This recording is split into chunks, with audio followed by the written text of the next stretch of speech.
देखिए, पूरे महाराष्ट्र के अंदर जो कॉन्ट्रैक्ट के ऊपर कर्मचारियों को लिया जा रहा है, वो ठेकेदार जो है या तो किसी अधिकारी का रिश्तेदार होता है या किसी नेता का रिश्तेदार होता है। इसके खिलाफ हमने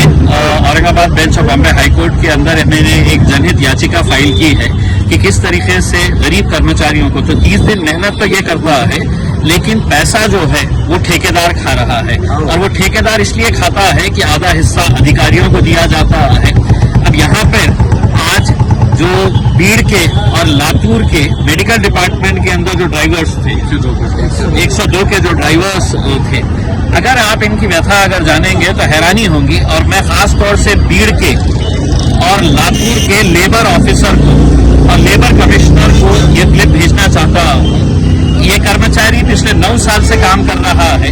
और उसकी पगार कितनी है, तो सिर्फ 7,000 है। 7,000, उसमें से भी यानी कि 9 साल काम करने के बाद 7,000 रुपये। सरकार का अगर नियम है कि मिनिमम वेजेस एक्ट के हिसाब से पगार देनी चाहिए, यानी कि ठेकेदार मिनिमम वेजेस एक्ट के हिसाब से पैसा उठा तो रहा है, हो सकता है वो 15,000 16,000 रुपये उठा रहा, लेकिन 9 साल से काम करने वाला ये कर्मचारी जो है उसे महज 7,000 रुपये मिल रहे हैं। तो ये जितने भी सारे लोग हैं, ये अलग अलग डिपार्टमेंट अलग अलग जगह जाकर इंसाफ के लिए गुहार लगा रहे हैं और उनकी गुहार कोई सुन नहीं रहा है। मेरा एक सवाल है, क्या बीड़ का और लातूर का जो लेबर ऑफिसर है वो सिर्फ पैसे खाने के लिए है? उसकी पोस्ट इसलिए क्रिएट की जाती है कि जो लेबर है, जो कर्मचारी है, उसको इंसाफ मिलना चाहिए करके। मैं ये तमाम कर्मचारियों को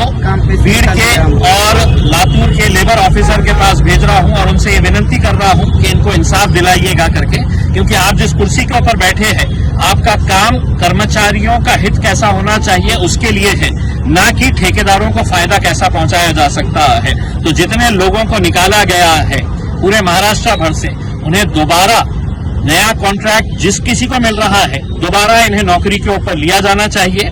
इनके पुराने जो वेजेस हैं, पुरानी जो पगार है, वो पगार उनको पूरी मिलनी चाहिए और मिनिमम वेजेस एक्ट के हिसाब से, मुझे कायदा कानून बताने की जरूरत नहीं है, मिनिमम वेजेस एक्ट के हिसाब से अगर कोई ठेकेदार है तो उसका 5% वो भी गवर्नमेंट देती है सर्विस चार्ज बोल के। कर्मचारियों के उसमें से कोई पगार काटने का कोई भी प्रावधान नहीं है। लेकिन लेबर कमिश्नर ऑफिस अगर नहीं सुनता है तो मैं इन सभी से, महाराष्ट्र के जितने भी लोग हैं, उनको अनुरोध करूंगा कि एक दिन लेबर कमिश्नर ऑफिस के ऊपर यहाँ पे आए, धरना दे, और ताकि उनको भी समझाया जाए कि तुम जिस कुर्सी के ऊपर बैठे हैं वहां पे सिर्फ कुर्सी पे बैठने के लिए नहीं है, इनको इंसाफ दिलाने के लिए।